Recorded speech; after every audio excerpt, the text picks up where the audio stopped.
Hello and welcome back to Dukascopy TV. Today I am joined in the studio by Chief Investment Officer of Kedge Capital, Francois Lhabitant. He's going to talk us through investing into hedge funds. Francois, thank you very much for joining me today. Thank you. Now, at a time when many investors are lacking in confidence, is it risk-controlled strategies where people should be investing? I think it's a good question.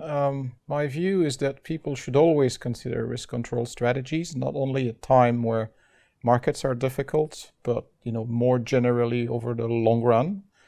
The way I would approach the problem is the following. Do you care about your day-to-day variation, the evolution of your wealth over the next 10 years?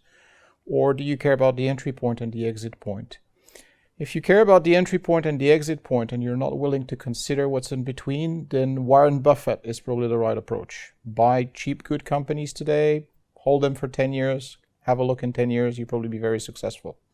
If you care about day-to-day volatility and you don't want your portfolio to move all over the place, then risk control strategies should be the answer. But people have to understand it's an answer of every day, not just an answer of the bad days. Yeah. And amid the crisis in Europe, should investors be looking elsewhere to invest, or are they expecting a turnaround in Europe? I think the situation in Europe is completely new for two reasons. The magnitude of the problems makes it probably a 10 to 20 year time frame in order to sort out the situation. And as a result, I think we're far too early to see the good opportunities in Europe. So if I was considering an investment, a new investment, I would probably not look at Europe immediately, probably consider Europe in the next 3 to 5 years. But for the time being, I would focus primarily on the US and also be, looking at Asia with caution. Hedge funds are becoming increasingly popular form of investment with more experienced investors. Would you say that hedge funds are still making money in this economy?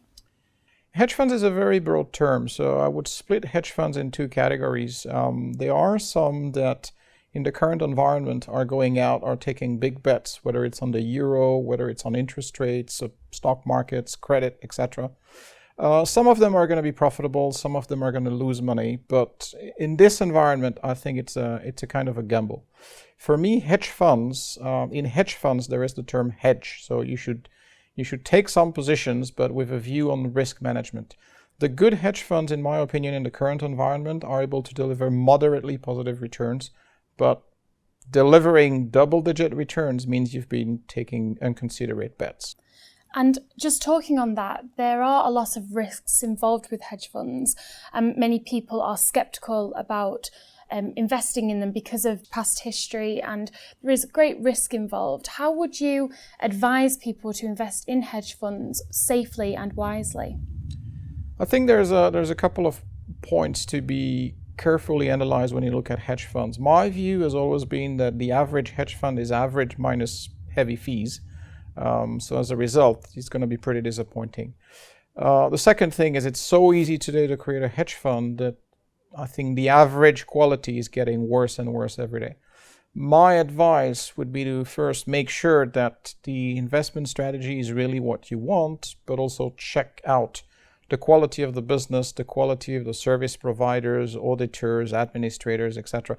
Ensure basically that the hedge fund you've invested with will be here in the next 5 or 10 years and not just a summer, hot investment that will blow up or even worse, end up into a fraud case within some month. So it does take a lot of time, analysis to be able to invest safely in hedge funds. So do your research.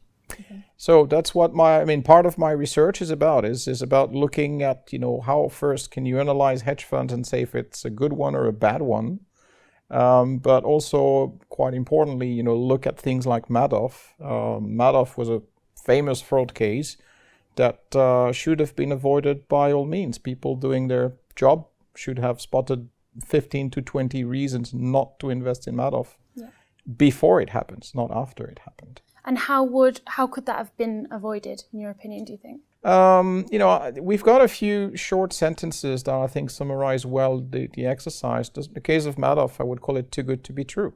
Yeah. If it's too good to be true, you don't understand what it is, and it's relatively opaque. And from a structural perspective, it's relatively weak. Everybody, looking at Madoff would have concluded that you've got the same person managing the portfolio, pricing the portfolio, friends are auditing the company, and so on and so forth.